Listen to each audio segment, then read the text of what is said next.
Hi everyone, welcome to Selvam IAS Academy. நம்ம இந்த வீடியோவில் வேர்ச்சொல் டாபிக் வந்து பார்க்க போகிறோம். ஓகேங்களா? ஸோ இந்த வீடியோவில் மொத்தமாக ப்ரீவியஸ் இயர் கொஸ்டின் பேப்பர்லேருந்து கேட்ட வேர்ச்சொல் எல்லாமே வந்து பார்க்க போகிறோம். So important video, don't skip this video. ஓகேங்களா? ஸோ பாருங்கள், வேர்ச்சொல்னா என்னப்பா? வேர்ச்சொல் அப்படின்னா மீனிங் என்னென்னா ரூட் வேர்டு. ஓகேங்களா? ஸோ ஒரு மரத்துக்கு வேர் எவ்வளோ இம்பார்ட்டண்ட்டோ அந்த மாதிரி ஒரு சொல்லுக்கு வேர் அப்படிங்கிறது தான் வந்து வேர்ச்சொல். ஓகேவா? ஒரு சொல்லுடைய வேர், எந்த சொல்லிலிருந்து இன்னொரு சொல் உருவாயிருக்குது அப்படிங்கிறது தான் வேர்ச்சொல் அப்படின்னு சொல்லுவாங்க. ஃபார் எக்ஸாம்பிள், இப்போ கற்றான் இருக்கா? கற்றானுடைய வேர்ச்சொல் என்னன்னு பார்த்தீங்கன்னா கல். ஓகேவா? அந்த மாதிரி ஒரு சொல் வந்து எந்த சொல்லிலிருந்து பிறந்து வேறு ஒரு சொல்லாக உருவாகிருக்கிறது அப்படிங்கிறத பார்க்கறது தான் வேர்ச்சொல். ஓகேங்களா? ஸோ இந்த வேர்ச்சொல் எப்படி வரும்னு பார்த்தீங்கன்னா எப்பயுமே கட்டளை பொருளில் தான் வரும். ஓகேங்களா? ஒரு ஆர்டர் பண்ணுற மாதிரி தான் வந்து வரும். வேர்ச்சொல்லுக்கு வேறு என்னென்ன பேர்லாம் இருக்குது அப்படின்னு பார்த்தீங்கன்னா வினையடி, பகுதி, முதுநிலை, அடிச்சொல். ஓகேவா? எப்படி வேணால் கேட்கலாம். பட் இப்போ வரைக்கும் உங்கள் எக்ஸாமில் வேர்ச்சொல் அப்படின்னு மட்டும்தான் கேட்டிருக்காங்க. மேபி இனிமேல் வந்து கொஷின் ஸ்டாண்டர்ட் லெவல் வந்து கஷ்டமாக வைக்கணும் அப்படின்னு நினச்சாங்கன்னா வினையடி, பகுதி, முதுநிலை, அடிசொல் 1 or 2 times கேட்டிருக்காங்க. ஸோ அப்படி கேட்கறதுக்கும் சான்ஸ் இருக்குது. ஸோ தெரிஞ்சு வச்சுக்கோங்க. ஓகேவா? ஸோ பாருங்கள், வேர்ச்சொல் வந்து எப்படியெல்லாம் கேட்பாங்க அப்படின்னா நம்ம வந்து ஆர்டர், அதாவது கட்டளை பொருளில் தான் வரும். அதை வந்து வினை முற்றும் கேட்கலாம். சரிங்களா? அது ஒரு வினை முற்று கொடுத்து அதிலிருந்து வேர்ச்சொல் எழுதுகன்னு கேட்கலாம். ஸோ அதுக்கு நமக்கு வினைமுற்று அப்படின்னா என்னன்னு தெரிஞ்சிருக்கணும். ஓகேங்களா? வினைமுற்று அப்படின்னா என்னென்னா ஒரு செயல் முடிந்திருந்தால் வினைமுற்று. ஓகேங்களா? ஒரு செயல் வந்து கம்ப்ளீட் ஆயிருந்தது, ஒரு ஆக்ஷன் கம்ப்ளீட் ஆயிருந்துச்சு அப்படின்னா அதுதான் வினைமுற்று. ஓகேவா? என்ன செய்தான் என்ற கேள்விக்கு வரும் பதில். ஓகேவா? அவன் என்ன பண்ணான் அப்படின்னு கேட்டாங்கன்னா, ஃபார் எக்ஸாம்பிள், அவன் என்ன பண்ணான்? படித்தான், போனான், கற்றோம், சாப்பிட்டான். ஓகேவா? படித்தேன் அப்படின்னா அது வந்து கம்ப்ளீட் ஆயிடுச்சு. நான் படிச்சுட்டேன் அப்படின்னா ஒரு மீனிங், ஃபுல் மீனிங் வந்து கொடுத்துருச்சு இல்லையா? அதான் வினைமுற்று. போனான், அவன் போயிட்டான். கற்றோம், நாங்கள் படித்தோம். சாப்பிட்டான், அவன் சாப்பிட்டான். ஓகேங்களா? ஸோ இது எல்லாமே எப்படின்னா தனித்தனியாக ஒரு பொருளை வந்து தருது. ஓகேவா? ஸோ எனக்கு இதெல்லாம் படிக்கிற கொஞ்சம் கஷ்டமாக இருக்குது அப்படின்னா உங்களுக்கு ஷார்ட்கட் வேணும்னு நினச்சிங்கன்னா வினைமுற்று அப்படின்னா அந்த வார்த்தையோட இறுதியில் பார்த்தீங்கன்னா ஆன், ஆல், ஆர், ஏன், ஓம் இந்த மாதிரி முடிஞ்சிருந்துச்சு அப்படின்னா அது வினைமுற்றாக இருக்கும். ஓகேங்களா? ஸோ படித்தேன், ஏன்னு முடிஞ்சிருக்கா? போனான், ஆன்ல முடிஞ்சிருக்கா? கற்றோம், ஓம்ல முடிஞ்சிருக்கா? சாப்பிட்டான் வந்திருக்கா? சாப்பிட்டால் அப்படின்னா ஆள் வரும். சாப்பிட்டார் அப்படின்னா ஆர் வரும். ஓகேங்களா? ஸோ ஆன், ஆல், ஆர், ஏன், ஓம் இதில் முடிஞ்சிருந்துச்சு அப்படின்னா அது வினைமுற்று. ஓகேங்களா? நெக்ஸ்ட் வினையெச்சம். ஒரு வேர்ச்சொல் கொடுத்து அதில் வினையெச்சம் கேட்கலாம், இல்லைன்னா வினையெச்சத்தை கொடுத்து வேர்ச்சொல் கேட்கலாம். ஸோ வினையெச்சம்னா என்னன்னு பார்த்தீங்கன்னா செயல் முழுமையாக முடியாமல் அடுத்த செயலை இணைக்கும் வினைச்சொல். ஓகேவா? ஒரு ஆக்ஷன் வந்து கம்ப்ளீட் ஆகாமல் இருக்கிறது, இன்கம்ப்ளீட்டாக இருக்கிறதுன்னு சொல்லுவாங்க. படித்து, சரிங்களா? படித்ததுக்கப்புறம் என்ன பண்ணா தெரியல, படித்து அந்த வார்த்தை வந்து முழுமையடையலை. சாப்பிட்டதுக்கப்புறம் என்னாச்சு தெரியாது. ஸோ சாப்பிட்டு அதுவும் முழுமையடையலை. கற்று, படித்ததுக்கப்புறம் தெரியல. ஸோ கற்று. செய்து, இதை செஞ்சதுக்கப்புறம் அதுவும் என்னன்னு தெரியல, செய்யுது. ஸோ இந்த மாதிரி ஒரு செயல் வந்து முழுமை அடையாமல் இருந்துச்சு அப்படின்னா அதை இணைக்கிறது தான் வந்து வினைச்சொல். இதைத்தான் வந்து வினை எச்சம்னு சொல்லலாம். ஒரு செயல் முடிவடையாமல் இருந்தால், ஒரு செயல் முடிவடையாமல் எச்சமாக நின்றால் அது வினை எச்சம். ஓகேங்களா? இதை எப்படி கண்டுபிடிக்கலாம் அப்படின்னா இ, உ, ஆ. சரிங்களா? படித்து ஊ வந்துருச்சா? சாப்பிட்டு ஊ வந்துருச்சா? கற்று ஊ வந்துருச்சா? செய்து ஊ வருதா? இதுவே பார்த்தீங்கன்னா கற்றன்னு ஆவருது, செய்த ஆவருது. ஓகேவா? ஸோ ஒரு செயல் வந்து இ, ஆ, உ இந்த வார்த்தையில் முடிஞ்சிருது அப்படின்னா அது வந்து வினை எச்சம். ஓகேங்களா? நெக்ஸ்ட் பாரு, பெயரெச்சம். பெயரெச்சம் அப்படின்னு பார்த்தீங்கன்னா பெயர் சொல்லை விளக்கும் சொல் தான் பெயரெச்சம். அதாவது ஒரு பொருள் அல்லது மனிதர் வந்து எப்படி இருக்கிறார்கள் அப்படின்னு சொல்கிறது தான் வந்து பெயரெச்சம். ஃபார் எக்ஸாம்பிள், நல்ல பையன், அவன் எப்படிப்பட்ட பையன்? நல்ல பையன். பெரிய வீடு, எப்படிப்பட்ட வீடு? பெரிய வீடு. அழகான பெண், சிறிய குழந்தை. இதில் பார்த்தீங்கன்னா ஆன, இன், உள்ள, இந்த மாதிரிலாம் வந்துச்சு அப்படின்னா அதே மாதிரி ஆல முடிஞ்சிருந்தால் அது வந்து பெயரெச்சம். ஓகேங்களா? ஸோ இது எல்லாமும் பெயரெச்சம். நெக்ஸ்ட் வியங்கோல் வினைமுற்று. ஓகேங்களா? வியங்கோல் வினைமுற்று பார்த்தீங்கன்னா ஒரு ஆணை, வேண்டுகோள், ஆசை, கட்டளை, வேண்டுதல் இந்த மாதிரி உணர்வுகள் வந்துருந்துச்சு அப்படின்னா அது வந்து வியங்கோல் வினைமுற்று. ஓகேங்களா? பாருங்க, கட்டளை பொருள்ல வரும். சரியா? வா, போ, படி இதெல்லாமே எப்படி இருக்கு? கட்டளை எழுத மாதிரி இருக்கு. வேண்டுகோள் அப்படின்னா தயவு செஞ்சு எனக்கு உதவி செய்ப்பா, தயவு செய்து உதவி செய், இதெல்லாம் எப்படி கேட்கறது? வேண்டுகோள் மாதிரி இருக்காது. ஆசை, வாழ்த்து அப்படி வரும். சரிங்களா? நீண்ட நாள், வாழ்க இதெல்லாம் பார்த்தீங்கன்னா நம்மளுடைய ஆசை இல்லைன்னா ஒரு வாழ்த்துற மாதிரி இருக்கு. ஸோ இதெல்லாம் சேர்ந்ததுதான் வியங்கோள் வினைமுற்று. நெக்ஸ்ட் வினையாளனின் பெயர் அப்படின்னு பார்த்தீங்கன்னா ஒரு செயலை வைத்து யார் அந்த செயலை செய்கிறார் என்று சொல்வது தான் வினையாளனின் பெயர். படிப்பவன் வெற்றி பெறுவான் அப்படின்னு இருக்கு. சரியா? படிப்பவன் வெற்றி பெறுவான். இப்போ படிப்பவன் அப்படிங்கிற செயலை வச்சு யார் அந்த செயல்களை செய்யறாங்கன்னு பார்த்தீங்கன்னா படிக்கிறவன் தான் செய்யறான். ஸோ படிக்கிறவன் தான் இங்க வெற்றி பெறுவான். அப்போ படி அப்படிங்கிறது தான் வந்து வினையாளனின் பெயர். ஓடும் மனிதன் சோர்வாக இருக்கிறான். ஓடும் அப்படிங்கிறது வினையாளனின் பெயர். பாடுகிறவர் நல்ல குரல் கொண்டவர் அப்படிங்கிறாங்க. ஸோ பாடுகிறவர் அப்படிங்கிறது வினையாளனின் பெயர். வினையாளனின் பெயர் எப்படி கண்டுபிடிக்கலாம் அப்படின்னா வன், வல், வர் இதெல்லாம் முடிஞ்சிருந்துச்சுன்னா அதான் வந்து வினையாளனின் பெயர். ஓகேங்களா?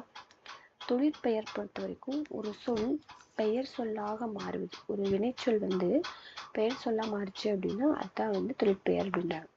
ஃபார் எக்ஸாம்பிள் படித்தல். படி அப்படிங்கிற வினை வந்து படித்தல் அப்படின்னு பெயர் சொல்லா மாறிடுச்சு. அதான் வந்து தொழிற்பெயர். ஓகேவா?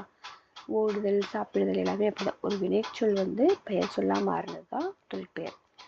இதுக்கு வந்து நீங்க அல், தல், அம், ஐ, கை எப்படி வேணா வச்சுக்கலாம். சரியா? அந்த வார்த்தை முடிவரை இடத்துல அல், தல், அம், ஐ, கைன்னு முடிஞ்சிருந்துச்சு அப்படின்னா அது வந்து தொழிற்பெயர். ஓகேவா? படித்தல் வந்துருச்சா? ஓடுதல் வந்துருச்சா? ஸோ சாப்பிடுதல் தல் வந்திருக்கு. இந்த மாதிரி ஐ, கை இதெல்லாம் வந்துருந்துச்சு அப்படின்னா அது வந்து தொழிற்பெயர். ஓகேங்களா? ஸோ பதம், வேர்ச்சொல்லின் பதம் அறிகன்னு கேட்பாங்க. பதம் அப்படின்னு என்னன்னா ரூட் வேர்டு. ஒரு வார்த்தை வந்து எந்த வார்த்தையிலேருந்து வந்திருக்கு அப்படின்னு கண்டுபிடிக்கிறோம். ஓகேவா? இது வரைக்கும் உங்கள் இடத்துக்கு கிளியராக அண்டர்ஸ்டாண்ட் ஆயிருக்கும்னு நினைக்கிறேன். ஓகே, இப்போ வாங்க கொஸ்டின்குள்ளே போகலாம். படி என்ற வேர்ச்சொல்லில் இருந்து வினை எச்சத்தை உருவாக்குக. வினை எச்சம். வினை எச்சம்னா என்ன சொல்லியிருக்கேன்? இ, உ, ஆல முடியும்னு சொல்லியிருக்கேன்னா வினை எச்சம். ஸோ படித்து, படித்தல், படித்த, பாடுதல். இதுல படித்து அப்படின்னு பாருங்க. படித்து ஊல முடிஞ்சிருக்கா? அது என்னது? வினை எச்சம். படித்தல் தள்ள முடிஞ்சது தொழிற்பெயர். படித்த ஆள முடிஞ்சது பெயரெச்சம். பாடுதல் தள்ள முடிஞ்சது தொழிற்பெயர். ஓகேவா? நெக்ஸ்ட் கல் என்னும் வேர்ச்சொல்லின் பதமறிக. ஓகேவா? வேர்ச்சொல்லின் பதமறிக. பதம்னு என்ன சொல்லியிருக்கேன்? ரூட் வேர்டுன்னு சொல்லியிருக்கேன்னா ஸோ கல், கற்றல். கல்லில் இருந்து தான் கற்றல் வந்திருக்கணும். அப்போ ஆன்சர் என்னது? கற்றல். கல்ல இருந்து கற்பனை வருமா? கற்பனைக்கும் கல்லுக்கும் சம்மந்தமே இல்லை இல்லையா? கண்டான். கல்லுக்கும் கண்டானுக்கு ஏதாவது சம்மந்தம் இருக்கா? இல்லை. கல்லுக்கும் கல்லைக்கு ஏதாவது சம்மந்தம் இருக்கா? இல்லை. ஸோ கல், கற்றல். கல் என்னும் வேர்ச்சொல்லின் பதம் என்னது? கற்றல். இயல்பானது வேர்ச்சொல் அறிக. இயல், இயல்பு, இயைபு, இயல். இயல்பானது ஒரு வேர்ச்சொல் வந்து வேர்ச்சொல் மட்டும் கேட்டாங்கன்னா அது எப்படி இருக்கும்? கட்டளை பொருள்ல வரும். அப்போ இயல் அப்படிங்கிறது என்னது? ஒரு யூனிட் இல்லையா? ஒன்றாம் இயல், இரண்டாம் இயல் தமிழ்ல படிப்பீங்கல்ல, இயல் 1, இயல் 2. ஸோ அதுதான் வந்து இயல். இயல்பானது அப்படிங்கிறது ஒரு கேரக்டர் இல்லையா? இயல்பாகவே அவங்க வந்து நல்ல மனுஷன். ஸோ வந்து நேச்சுரலி அவங்க வந்து நல்ல பையன், நல்ல மனுஷன். சரியா? ஸோ இயல்பானதுக்கும் இயல்புக்கு ஏதாவது சம்மந்தம் இருக்கா? இல்லை. இயல்பு, இயல்புனா நேச்சர், அவங்க கேரக்டர். ஸோ இயல்பானதுக்கும் இயல்புக்கும் சம்மந்தம் இருக்கு. அப்போ இயல்பு அதான் வந்து வேர்ச்சொல். ஓகேவா? இயைபு அப்படின்னு வராது, இயல்பும் வராது. ஓகேவா? நெக்ஸ்ட் வா என்னும் சொல்லின் வினை எச்சத்தை கூறுக. வினை எச்சம்னா என்ன சொல்லியிருக்கேன்? ஒரு செயல் வந்து கம்ப்ளீட் ஆகாம இருக்கிறது. வந்தான், அது வந்து கம்ப்ளீட் ஆயிடுச்சு. வந்தான். ஓகேவா? ஸோ வந்தான் ஆண்ல முடிஞ்சிருக்குன்னா நான் என்ன சொல்லியிருக்கேன்? பாருங்க, ஆண்ல முடிஞ்சிருக்கு. ஆண், ஆள் இந்த மாதிரிலாம் முடிஞ்சுன்னா அது என்ன சொல்லியிருக்கேன், ஆன் ஆல்லாம் முடிஞ்சுச்சுன்னா வினை முற்று. ஓகேவா? பாரு, வந்தான், வந்தான்னா வந்துட்டான். ஸோ வந்து கம்ப்ளீட் ஆயிடுச்சு, அதனால இது என்னது வினை முற்று. வந்து வந்துன்னு கம்ப்ளீட் ஆகலை, இன்கம்ப்ளீட் இருக்கு. ஸோ அதான் வந்து வினை எச்சம். வருதல் தள்ள முடிஞ்சிருக்கு, ஸோ வந்து தொழிற்பெயர். வந்த ஆள முடிஞ்சிருக்கு, அப்போ பெயர் எச்சம். ஓகேவா? நெக்ஸ்ட்டு தீண்டிற்று என்ற வினைமுற்று சொல்லின் வேர் சொல்லை தேர்க.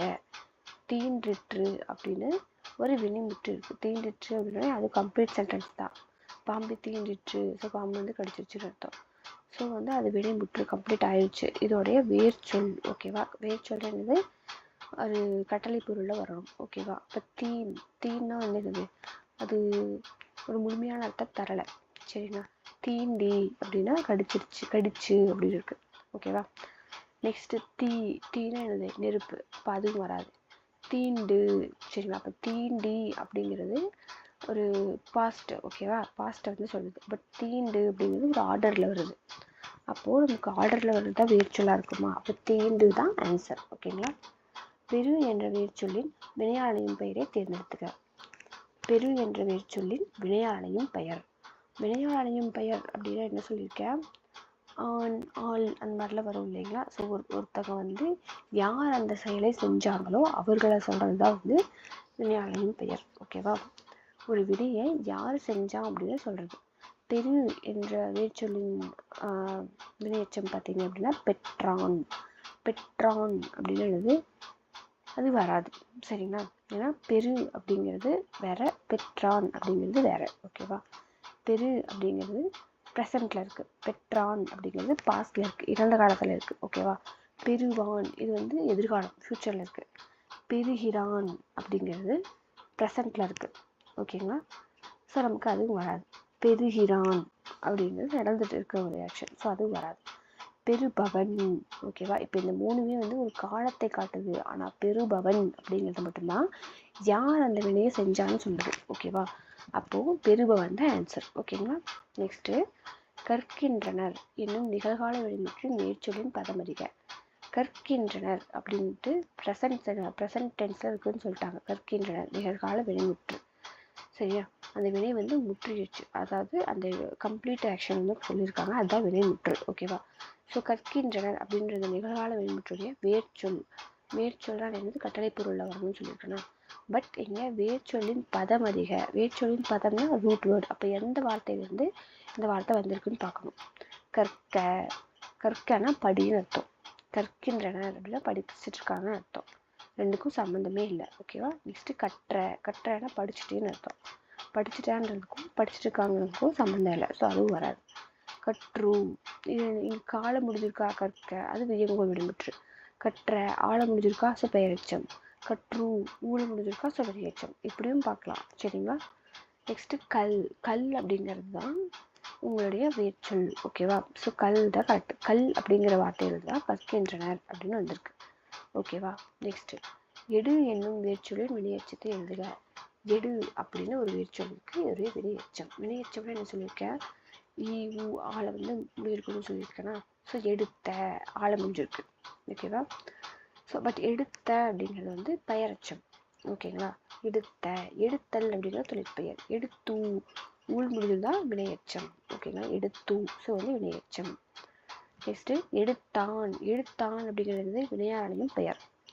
நெக்ஸ்ட் இயைந்தவர் இச்சொல்லின் வேர்ச்சொல்லை காண்க. இயைந்தவர். ஓகேவா? இயைந்தவருடைய வேர்ச்சொல் என்னன்னு பார்க்கணும்.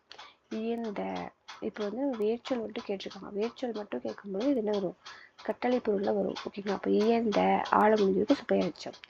Next இயை correct. இயை தான் இயைந்தவர். இந்த வார்த்தையில இருந்தால் இந்த வார்த்தை வந்திருக்கும். ஸோ இயை தான் கரெக்ட். ஓகேவா? இயைந்து வினையெச்சம். இயைதல் தொழிற்பெயர். ஓகேவா?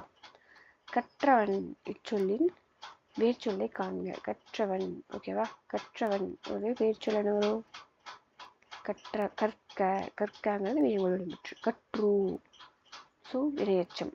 ஓகேவா? கல் இருந்தால் ரூட் வேர்டு. கல்லில் இருந்தால் கற்றவன் வரும். சரியா? கல்லில் இருந்தால் கற்றவன், கற்கின்றனர் எல்லாமே வந்து வரும். ஓகேங்களா? நெக்ஸ்ட்டு இந்த கல் வந்து டிஃப்ரெண்ட். ஸோ இப்போ ஆன்சர் என்னது, கல் தான். ஓகேங்களா? ஓகே. இப்போ நம்ம ப்ரீவியஸ் இயர் கொஸ்டின்லேருந்து 10 கொஸ்டின் வந்து பார்த்தாச்சு. நெக்ஸ்ட் வீடியோவில் நெக்ஸ்ட் 10 கொஸ்டின்ஸ் வந்து பார்க்கலாம்.